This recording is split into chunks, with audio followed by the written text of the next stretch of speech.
Namaskar. Hello and welcome to 𝗣𝗽𝗏𝗍𝗏 channel. I'm your host Sree Iyer. Joining me today is General Ravi Shankar as we discuss the three-way tango between India, Pakistan and Bangladesh. What are the different factors that are affecting this relationship? Now, if Pakistan is also trying to get in to India through Bangladesh, what sort of challenges will they put up? And everything around this. So let's welcome General Ravi Shankar. General Ravi Shankar, namaskar and welcome to 𝗣𝗽𝗏𝗍𝗏 channel. How are you, sir? Namaskar, thanks a lot. Nice to be back on our regular Friday show and discussing a very interesting three-way tango between, Pakistan and India and Afghanistan. Like you rightly said, our repost or answer to what Pakistan is trying to do with Bangladesh is through Afghanistan. On the other way of looking at it is Pakistan is trying to repay us with Bangladesh because we've paid them through Afghanistan.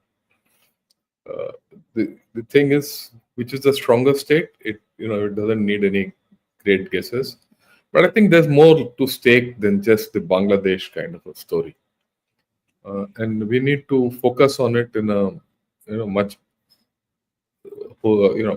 deeper sense, and that's why I had a choice.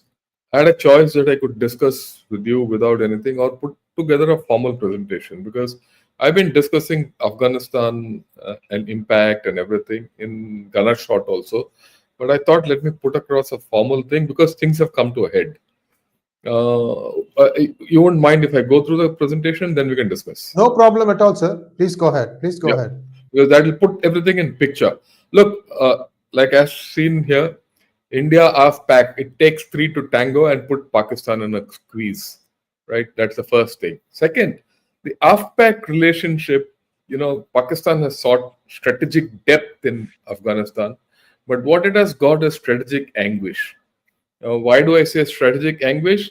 Look at this. This is what ISI has put out today against Taliban. It says Modi's army. So Taliban has become Modi's army today. That's the strategic anguish which is being shown. And in your own time, if you blow this picture up, you will see these Taliban ministers with a bindi on their head. So that's the thing. But let me put this, we have to view this from a macro perspective. There are always two Pakistans. One is the Pakistan of the army, or the Pakistan army, which is the center of power. And then the state, which is the center of governance. Wars have destroyed the state, but wars have strengthened the armed forces. How do you break that? How do that's the point. The center of power has never been destroyed. Okay. And the next thing is the center of power, army, elite, the politicians, they're all rich. The rest of the state is poor. It doesn't matter who lives, who dies out there. Whether they are polio affected or not, they're not bothered. All this rich Pakistan is, and the army-oriented Pakistan is to retain power and become richer and control, play strategic games. And that's the dangerous army. And that also is given as a two-faceted thing. One is that part which is conventional, doing a lot of exercises with, China, getting a lot of maritime equipment from China, including submarines and all that. And then, which is waging a battle of survival virtually with Afghanistan. We have to take a call, what do we want to do? And where is this whole relationship going so that we know how to deal with Pakistan through Afghanistan? Okay, first let's look at Taliban. We all know it seeks legitimacy because it doesn't have it so far, right? And it needs assistance to survive because who are its opponents? It is IS, K, Khorasan, AQ, Al-Qaeda, and the Northern Resistance, Amrullah Saleh and company. So it needs outside support.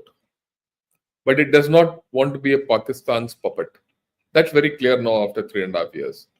It needs support. It needs a counterweight so that it can counter China and Iran who want to get into Afghanistan. If they get into Afghanistan, Taliban can pack up and go. It needs to develop better relationship with the Central Asian Republic. The thing is, it doesn't have the capacity to get popular support. It doesn't, I mean, really speaking, Taliban doesn't have too much support within Afghanistan. It is running the whole country by brute force. We know that. They know women's rights and all that. We know that. It's a repressive government. Taliban has one line, strategy. That is export terror. Blackmail through exported terror. But what it has, and it has now started cashing, it has started realizing after 3.5 years, is there's a traditional Afghan friendship with India. And at the end of the day, the bulk of Taliban are also Afghans. In fact, they're all Afghans, depending on which tribe you're looking at. So they want to now rebuild India and invite India in for their own purposes. And they want to, look, the way I look at it, India is their main card now against all the forces which are destabilizing them. And they're playing it smart, right? Not that Taliban will get destabilized overnight, but they're playing it smart. That's something which we have to go. Now let's go to go a bit into the history. 80s to 21. We all remember, Pakistan backed the Mujahideen, destabilized the Soviet presence there, destabilized Najibullah's government and hung him, all that. It was the primary backer of the Taliban 1.0 when it was there, Osama bin Laden, Mullah Omar and all that. And during the Taliban 2.0 time, Taliban was given shelter in Pakistan. And Pakistan played a double game against the US. We all know that. That's a gory history. Taliban, as far as Taliban-India relations are concerned, no, Taliban and Haqqanis, at the behest of ISI and Pakistan, from Pakistan soil, repeatedly attacked us. The Indian embassy was attacked in 2008-9. I lost my good friend, Brigadier Ravi Mehta. In fact, he and I were childhood friends.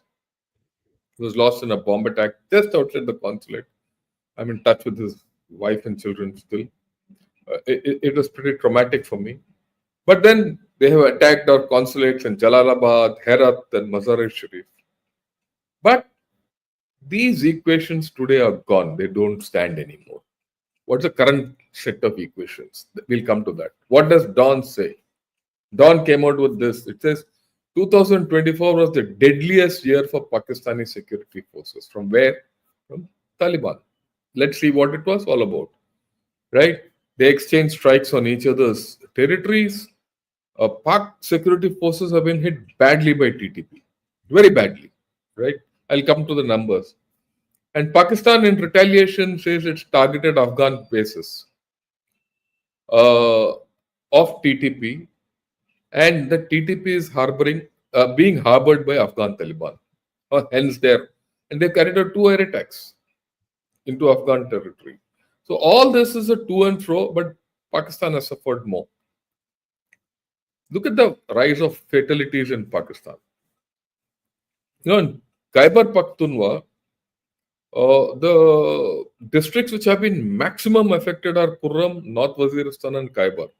And today Kurram and Parachinar is at the center of ethnic clashes, sectarian clashes, not ethnic, sectarian, Shia Sunni. So Pakistan is in a complete squeeze. Look at the terrorist incidents. In 2021, there were just 572. 572 is not less. 1 every day, more about 1.5 every day. Now in 24, it's gone to 2173. That's about 5 to 6 every day. That's not simple. It's a 279.8% increase. What about casualties? There were 238 in 2021. Today, in 2024, there were 788. 231% increase. On an average, 2 to 3 people have been dying every day. And this is not in Afghanistan. This is in Pakistan. And most of them are security forces or people in uniform, government officials. Now, interestingly, the Baluchis also have upped the ante to Pakistan. Now, the fatalities in Baluchistan for the 2024 are equal to their what was recorded from 21 to 23. 21, 22, 23, 21 plus 22 plus 23 equals 24, which is hell of a lot, but it's not fun. And Pakistan is caught. That's why I said squeeze on Pakistan. Now, what's the Pakistani view in all this? Now, Pakistan feels landlocked Afghanistan depends on Pakistan for everything. All routes, trade routes go through Pakistan. So Pakistan has no choice. They feel geography, does not change. Indian relations can change, but geography doesn't change, and they can control the, screws on Pakistan. But they've already closed the borders, Torkham border, and all that, and they've fenced the border wherever required. But that has not stopped anything. But there's an elemental reality which 𝗍𝗲𝗍, who's now in jail, the guy who was the ISI head, who went to Serena Hotel, drank a cup of tea and said, "Sab kuch theek ho jayega," and all that nonsense. That cap says, not many people agree with me, but I do believe that TTP and the Afghan Taliban are two faces of the same coin. So the Pakistanis know what they're up against. So why has this come about? It's simply because there's a traditional rivalry between Pakistan and Afghanistan. And that goes back to time from the time Durand Line was drawn. Afghans don't consider the Durand Line as the official border between Afghanistan and Pakistan. Pakistan feels that's a settled border, right?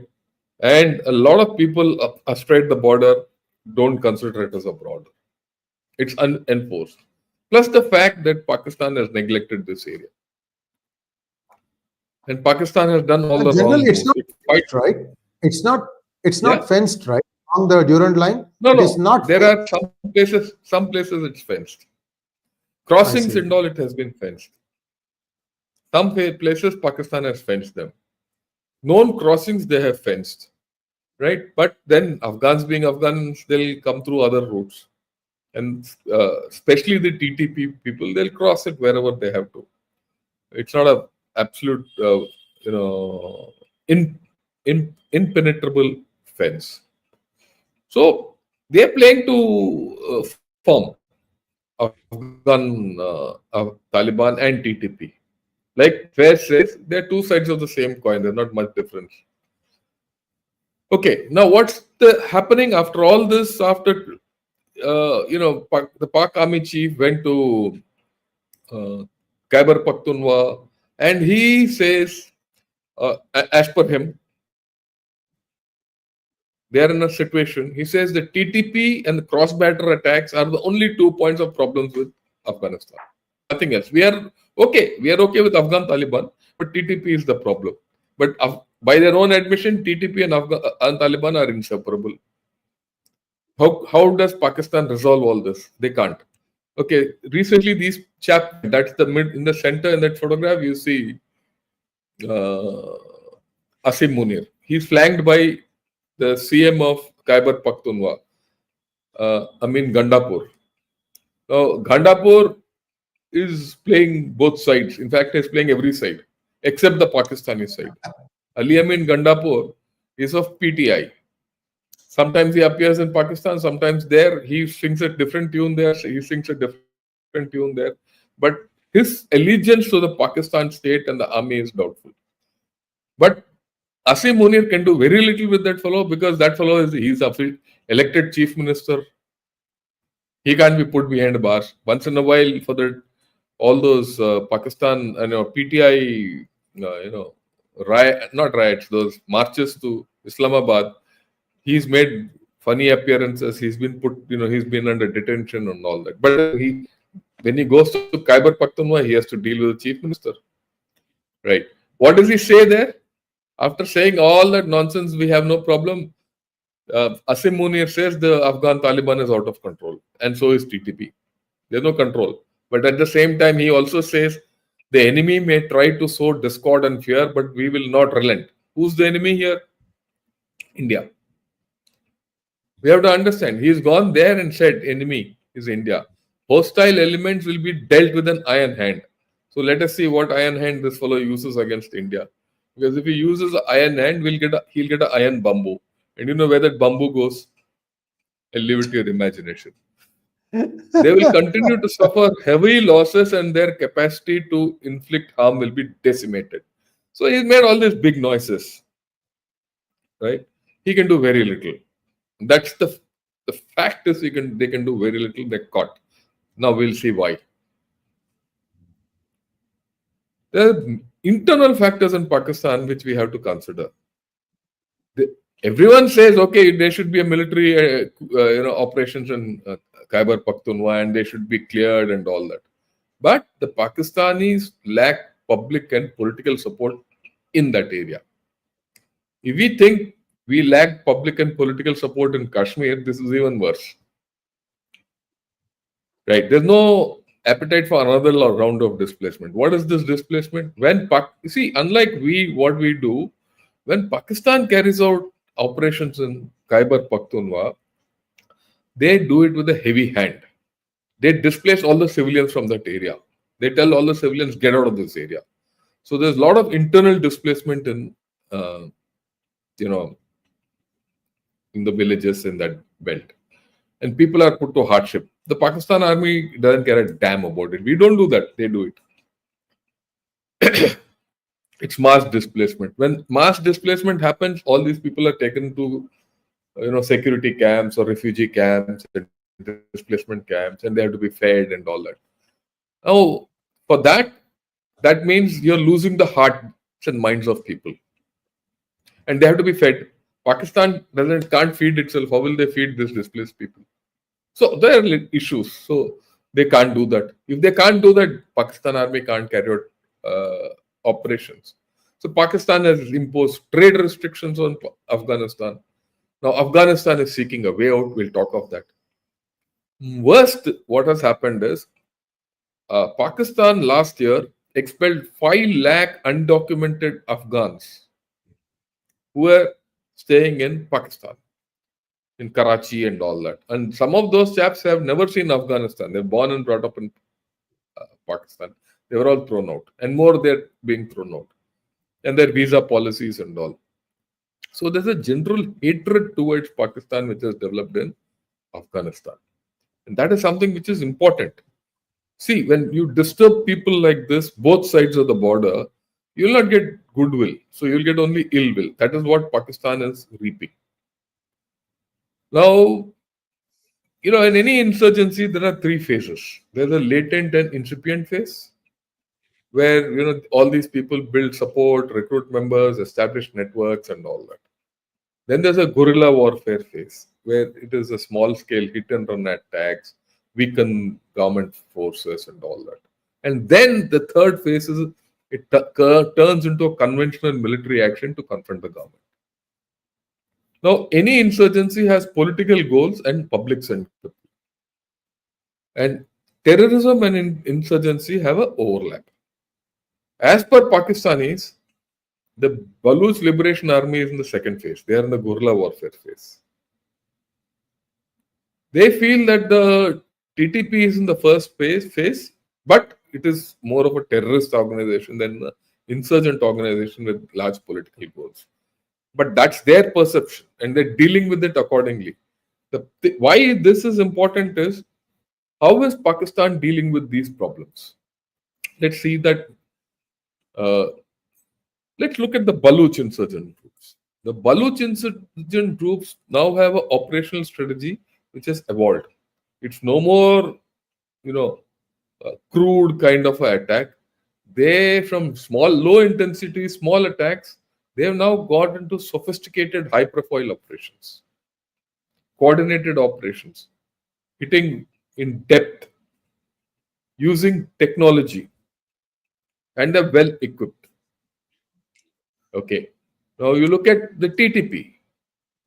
Oh, TTP, first and foremost, it draws support from Afghan Taliban. And it has got into classic guerrilla warfare tactics, light-footed. It avoids conventional battles. And TTP significantly does not attack civilians. And TTP is now enunciating for the past 3 years very clear political aims. So the Pakistanis are handling it as a terrorist organization when there's an insurgency on. That is why I brought that earlier slide. My view is both BLA and TTP are in the second phase of guerrilla warfare. Any day now, they will get into a clear political aim. Will that happen? We'll have to see. When that happens, Pakistan is in real trouble. And the thing about TTP is it is anarchist in nature. So it will not be easy to think. And what's worse, Pakistan, in the Khyber Pakhtunkhwa area, there is something called the Pashtun Tahaffuz movement. They are a peaceful movement. Pakistan has banned them. The day PTM and TTP get together, you will have a separate state and Pakistan will be broken. And that might be a big break. So will that happen? At this point of time, it doesn't seem to happen, but who knows what happens in future. I've not got a slide on PTM, but it's there. That's Manzoor Pashtir and gang. They're largely part communist in nature, leftist, but they're peaceful. That peaceful force and this TTP get together and they have a broader relationship with BLA, Pakistan is in for the high jump. Okay. Now, what does Pakistan lack in all this? I've been talking, but let's see it formally. First and foremost, in that part of the area, it is not perceived as being legitimate. The Pakistan state must restore its image. To restore its image, it needs population support, which is not there.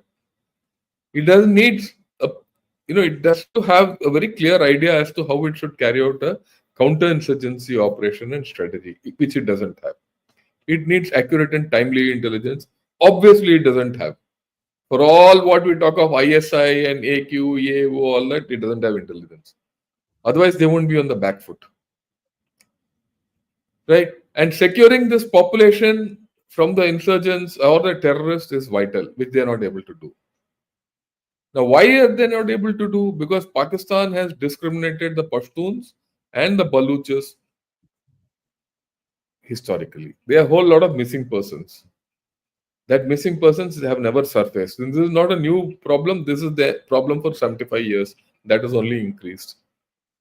This Punjabi army will not be able to end this discrimination because anyway, Punjabis discriminate against the rest of Punjab anyway, rest of the Pakistan anyway. So this is special. The next point is Pakistan doesn't have money. It does not have capacity. And China is breathing down its neck because we know there have been attacks on Pakistani workers in the 𝗤𝙗𝙤 dam area. In that Karachi, there was an attack. People died. Gwadar, people died. So Pakistan and China is very fed up of Pakistan. So Pakistan is under a lot of stress. What is the Indian approach? So we now see, we know Pakistan is in a, up the creek without a paddle in Afghanistan. Khyber Pakhtunkhwa, that whole belt. And that belt will not, come back to normal in a hurry. Now in this, what is our approach? Our approach is humanitarian. It's not security approach because we don't have a security role there. We don't have troops there. We are not giving them arms, nothing. We just have security. And ours is a people-to-people approach to help the Afghans with whom we have traditional friendship. And we want to counter this China-Pak nexus in Afghanistan. Let's have no doubt about it. We need to regain our influence.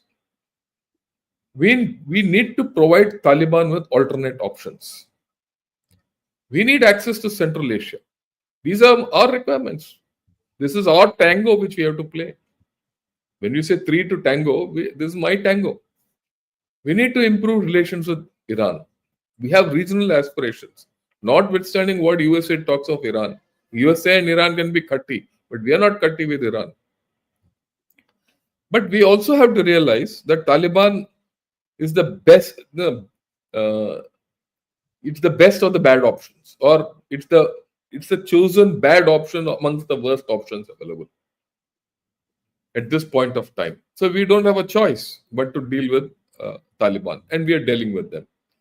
Okay, how have we dealt with them? We've started this really around November last year, when this joint secretary of us he led this delegation on 4th, 5th November, and he went and met this gentleman who was the defense minister of Afghanistan, Mullah Muhammad Yaqub.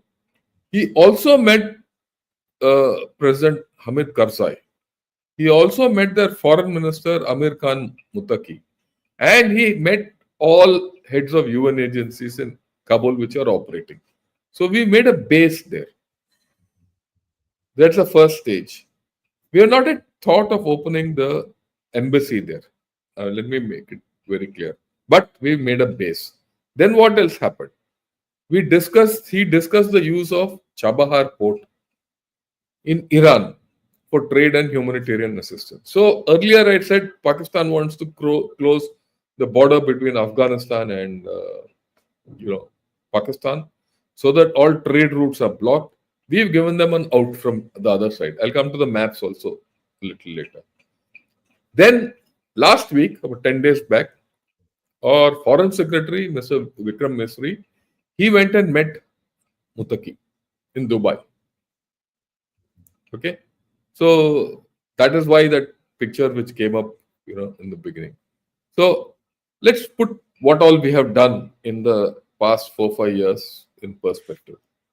We have given them more than $3 billion in assistance to Afghanistan, and that's over the last 2 decades.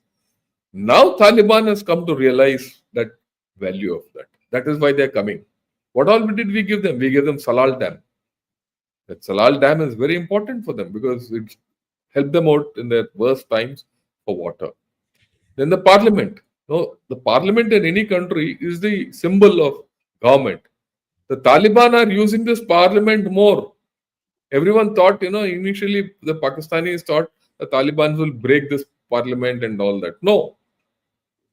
They are functioning from this parliament which India built, and that's their sign of legitimacy. I mean, at the end of the day, everything is political in nature. Then we built roads for them. I'll come to that. And so many other things, hospitals, everything. We've given them 50,000 metric tons of wheat, 300 tons of medicine, 27 tons of earthquake relief aid, 40,000 liters of pesticide. Otherwise, how will they grow their wheat? We have given them 100 million polio doses, 1.5 million doses of COVID vaccine, 11,000 hygiene kits for drug de-addiction, winter clothing, everything we have given them. And now that is coming to fruition. And all this we have given them, the second part, after the Taliban have come. So that there's no starvation in Afghanistan. So we want India, like I said earlier, we are in the humanitarian mode. We have got that kind of a thing. And it will pay results. I have no doubt about it. And what all these people spoke is how to improve the health sector in Afghanistan, rehabilitation of refugees. Cricket has been a major, leverage India has. I mean, you'll be surprised. Might not be surprised. You would know the Afghan team is based in Noida. It plays, its home cities are Noida, Lucknow, and one more. I think Gwalior or someplace. So if Afghanistan has to have a home test match, it has to be in Noida. It is not in Afghanistan. But everyone follows Afghan team. And the biggest cheers in Afghanistan are when Afghanistan defeats Pakistan. Okay. Yeah, I'm not joking. You'll see, if you see their results during the World Cup, Pakistan has had a tough time with Afghanistan. Even during the last World Cup in USA, Afghanistan beat Pakistan. Right? And see, these things are might be symbolic, but it's very important. And then, of course, we are giving them a lot of humanitarian assistance and Chabahar port. I'll come to the Chabahar port, which is important. Okay, this is Chabahar port. Okay. Now, there's a 10-year agreement between India and Iran to develop the Chabahar port. And we are operating it. India is operating it. Okay. Now, this is the, Google map of the Chabahar port. It's pretty big. Now, Deputy PM Mullah Abdul Ghani Baradar, he visited Chabahar port in November. After our JS went to you know, Afghanistan, spoke of it, they came and visited. Now, why he visited? Because they want stronger political and economic ties with us. They want visas, more visas for Afghan businessmen to travel to India. And we also developed a technical team to Afghanistan in 22. And we've been involved in humanitarian work. It's a technical team, fine, but it's also kind of a consul. And there's one person whom we educated who got a PhD from the South Asian University in Delhi, 𝗥𝗘𝗙𝗿𝗀𝗻𝗄, right? And he is now the consul, Afghan consul in Bombay. So you see how things have moved. So we have a person who was educated by us, gave him a PhD, and he would have earned a PhD, who's now their consul in Bombay. So we have opened this channel. Why Bombay? We'll come to that. Look at this map. It starts from Bombay. From Bombay, the route goes to Chabahar, which is the port. From Chabahar, it goes to 𝗪𝗛.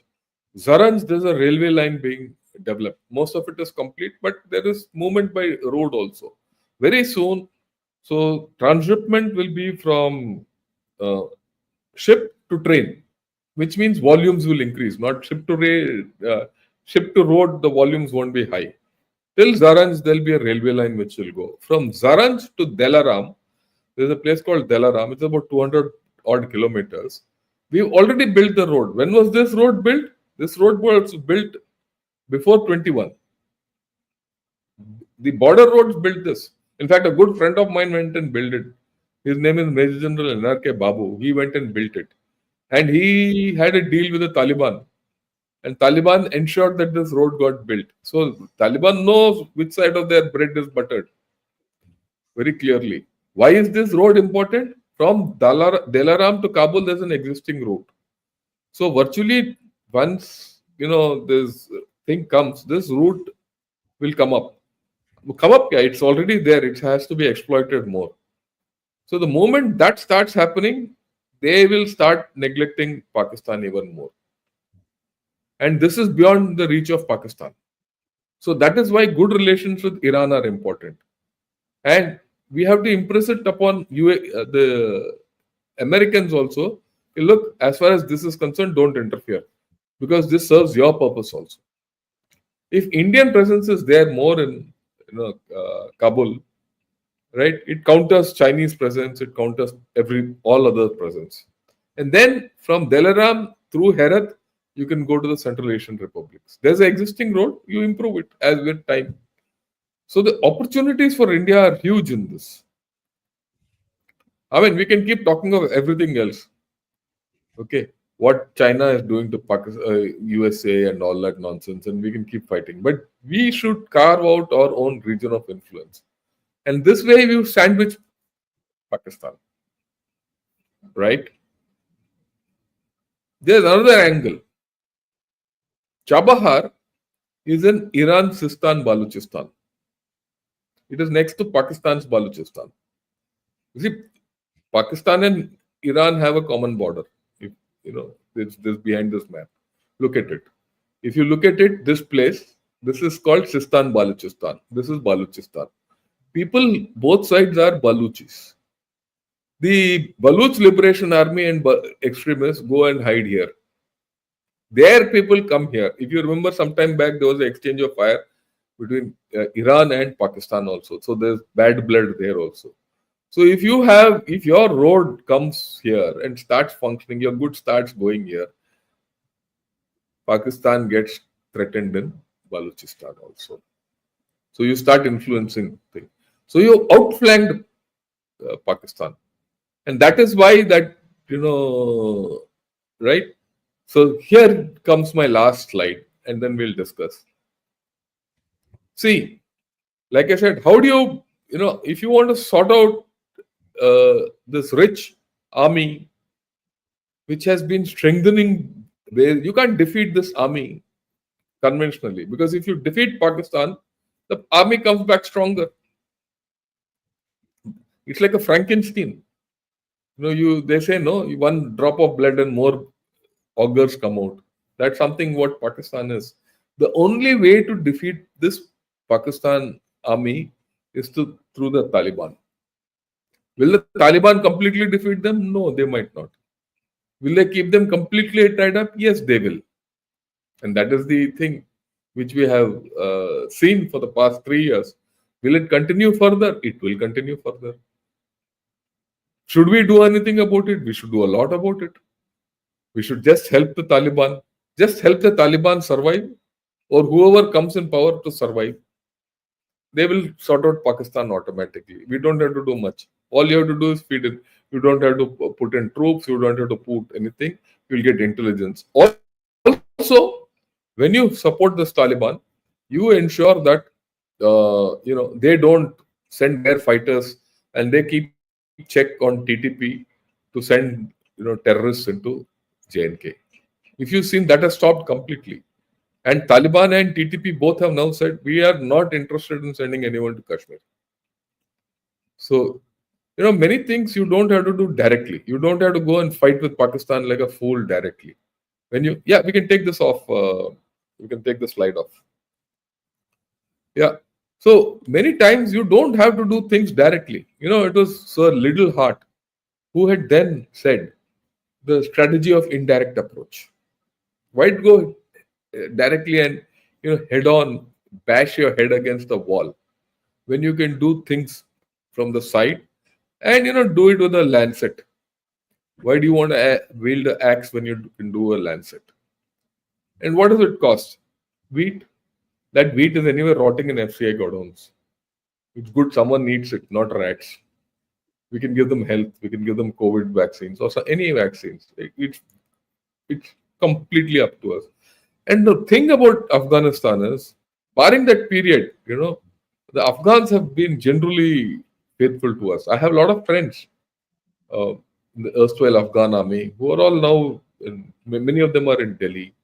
In fact, the Afghans trained with us in NDA. I had 2 Afghan friends who were my cadets, who along with me in India, when I'm talking of 73, 74. And unfortunately, one of them was hung along with Najibullah. Najibullah was hung on one lamppost, and this chap had become a major general. When I was a major, he became a major general and a big shot in the Afghan army. He sided with the Soviets, and this Taliban only hung him. But that's a different story. That's a different era. 50 years have passed. So that's how it is. So, how do you squeeze Pakistan? Like this. As simple as that. Is it being squeezed? Yes. I mean, do you have to go and hit them and this and that? Oh, that's stupid. Why should my army go and why should our people die? There are better ways to sort it out. There are better ways to sort out China also. Why do you think China is behaving? You have to understand what game we are playing. So when I say, look, no, we can do a lot of things. This is it. You think we can't do against Bangladesh? We'll do that. Don't worry. All that big talk against Bangladesh and all, chawal band kar do, sab ho jayega theek. Oh, but to say in Bangladesh, Bengali, baat band kar do. Unke baat chawal hota na, to band kar do, sab apne aap theek ho jayega. So that's how it is. Shree, your views? Yeah, anything? One thing that kind of piques my mind is the United States is providing close to $85 to $100 million a month to Afghanistan. That's $1 billion a year. Yeah. Then it's also just approved, World Bank has approved $20 billion. So to Pakistan. And you know that it's US which has created the Bangladesh challenge now. So what exactly is US hoping to gain from all these things? I mean, you can keep India under the pump for some time, but I don't think it's, yeah. I mean, let me put it clear. It's not against India. Part of the deal is against India, but the major thing is US has a very clear thing that it needs to protect its own territory. Their Osama bin Laden experience and all that. And they know exactly what they did and what the assets there are, what they're capable of. They don't want Afghanistan to be the base from which a terrorist attack is launched on USA. They don't want tomorrow someone from the, someone walking out of the Pak nuclear establishment to the backpack nuke and landing up. That peacemaker thing which we discussed. So the way to do it is buy them out. Right? So they're sustaining Taliban and they're sustaining Pakistan. Why are they handling Pakistan the way they're doing? They're handling Pakistan basically to counter China. Otherwise, China will take over Pakistan tomorrow. And like I said in one of my earlier things, that Pakistan is virtually today, let's put it, it's a Chinese army. It's a surrogate Chinese army. 60% of Chinese arms of Pakistan are Chinese. So they will, have this game. Why Bangladesh? I think that has to do with the second half of Biden's administration. We know the problems. I expect it to change. Because so far, what indications are coming out of Mr. Trump are that he might not pander to Bangladesh. Bangladesh will be left in a lurch. Of course, the danger is, like we've discussed, Bangladesh might jump into the Chinese bed along with Pakistan. That we'll tackle separately, they're left. But then this is the global perception of USA and that they've been doing that. So what do? We have no choice really. We have to play the game. There's a game which you have to play from different directions. Thank you, sir. Now let's take a few questions. Yeah, please.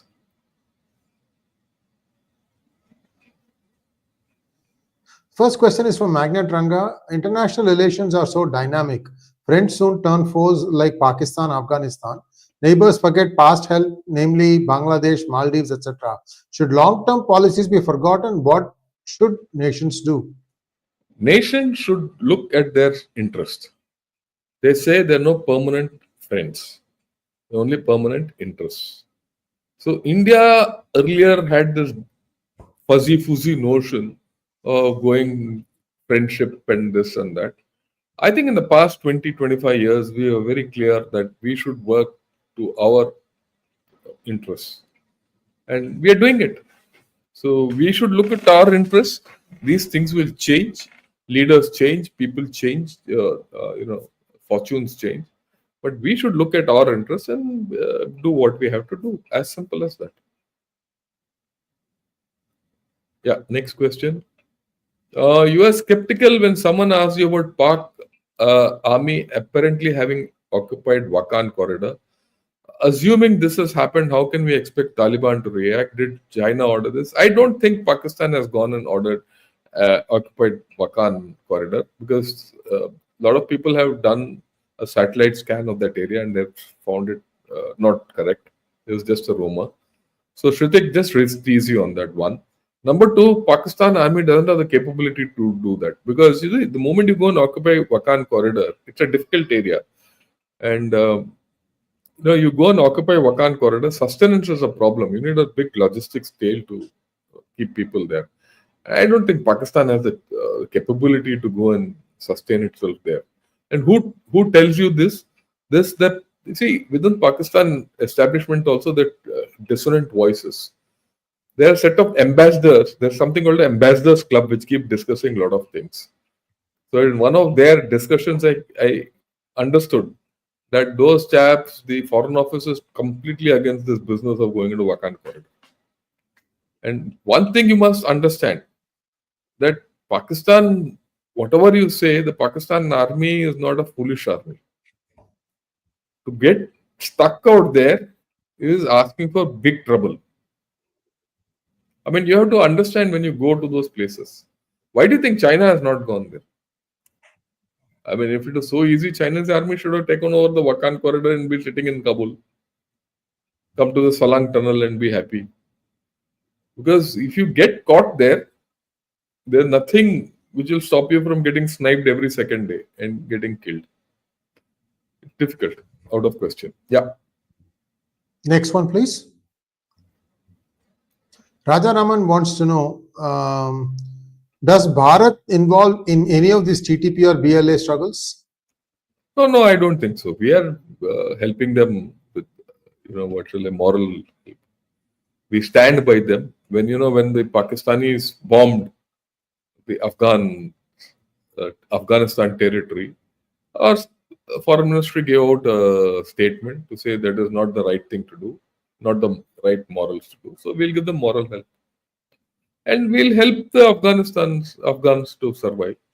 So when you do Well, that, giving them everything their will roti, right? Giving them wheat for their roti. Yeah. you saw medicines, roti, all that. We'll do. Yeah, their trade, their livelihood. When you increase, you reach out to the people. You don't have to do anything more. Yeah. Next one, please. Cosmic Reason, thank you so much. Sir, giving more visa and helping is all fine, but isn't Islam at its core a threat to our civilization? What if they start following Sunnat against us? See, you must understand what I told you. At this point of time, Taliban is the best option amongst the worst options available. It's the best of the worst. What do? You leave with everything and come? One. Number two, how many people are you going to deal with? After all, you are dealing with your own Muslims. You have a hell of a lot of Muslims, but don't forget that. Okay, you have 120 million Muslims of your own. Where will they go? You know how to deal with them, and you have the capability to deal with them. And let's not be paranoid about every Muslim who comes here. You know how to deal with them. Let's deal with them. Yeah. Next one, please. Sid wants to know, sir, with Trump coming, will he go after Iran for Israel? Will Pakistan open a front to help USA since they will get dollars? I hear 20 billion from IMF and another 20 from US banks. Yeah, just think, you forget about the last part. What will happen to Pakistan if they go after Iran? You have to understand, Pakistan is not a foolish country to go after Iran. Okay, if Iran then will play merry hell. See what you look at the experience of Pakistan with USA. Thrice they've been let down by USA. Okay, all three times, once with India and twice with Afghanistan. The first time they were let down was post 71. Now, if they go into Iran, Iran is not a simple country. Okay, it's a very complicated country to get into. One day Americans will go away. Then what happens to Pakistan? Ab tumhara kya hoga kaliye, wo kahani hai. So let's not blow up these things into. And first, second, USA will not get into Iran. Why should it get into Iran? It has Iran in its corner. What you have to understand what's happened in the West Asia. Iran is suffering from a huge defeat. Okay, and they have Israel to sort out Iran. So why should they go into it on their own? It doesn't make sense. I told you the strategy of indirect approach is very important. Yeah. Next one, please. Sree Hari Kumar, thank you so much. Please invite Admiral Ramdas Menon regarding 𝗥𝗘𝗙𝗥𝗘𝗥𝗡 submarine. Yeah, nuke attack submarine. Nuke attack submarine. Oh, nuke attack. Okay. You don't need. Yeah, we don't need Admiral Ramdas. I'll get some naval officer and on gunner shot, and we'll discuss it. It's not a big deal. But there's time, right? There's more time about. But what do you want to know about nuclear attack submarine? A nuclear attack submarine is what? Look. Any of your nuke subs can carry, nuclear attack. When I say nuke sub, it is nuclear propelled submarine. And in its torpedoes shoot or in this thing, it can launch a missile. If it can launch a missile, part of the triad, you can do anything. That we can discuss anytime. You don't need Admiral Ramdas. And I don't know how old he is. He's pretty old. So why him? Okay, we'll get someone. We'll talk some other day. Manoj Soma wants to know, did we take any steps to stop importing the electronic equipment from China, like USA announced that they would stop importing from Russia and China chip vehicles by 2027? Your view, sir? Yeah, we've done this long back. All military equipment, which we use, there's no Chinese electronics at all. This is not new. This is going back to about 2010-12. So we stopped that a long back. But as far as in our other civilian structure goes, we have a lot of Chinese equipment in our communication setup. We need to stop. That's something the government has to do. Military, I am very clear. Military communications, I'm very clear. In our space program, there's nothing Chinese. But there are other places where Chinese equipment is there.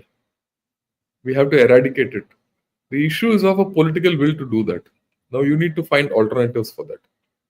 For that alternatives, you need to have semiconductors, you need to have processors and all that. To that extent, I think our government has faltered or been slow, whatever you call it. I think we could have been a little more faster and more focused in getting outcomes. But it's a matter of time. I think we'll get there. Next one, please. 𝗤𝗡𝗙 𝗍𝗏 wants to know, even though you say Pak army is professional, it looked clueless against Taliban. That's okay, but it's still a professional army. Pak army doesn't have the capability to fight a hybrid war the way it should be fought. Right? They're more brutish the way they go about it. So it's more than clueless. They're quite clued up.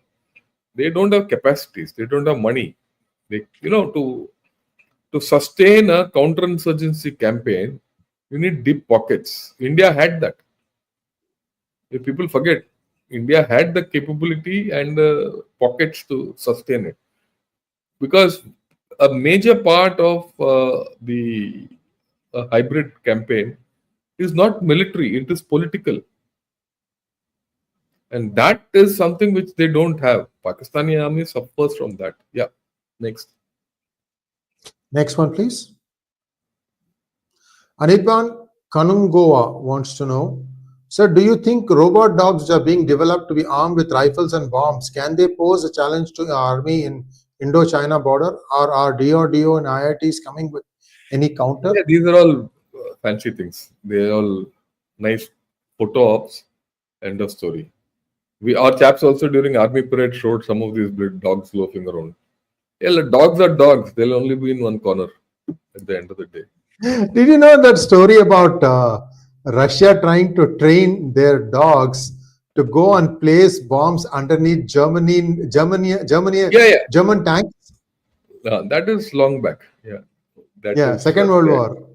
Second World War. I agree with you. Would you like to relate it to our viewers? It's a fascinating story about training dogs to do a bad job or a big job. No, you can. See, dogs are very good. You can make them, after all, if you can make them sniff for explosives and all, and if you go to airports and all, you see dogs loafing around. They're all sniffer dogs. They're trained to sniff for explosives. So you can train a dog for almost everything. But these robot dogs, well, probably you have to program them. But working along the India-China border and all is all, it's a lot of PR. That's about all. Many of these won't work there.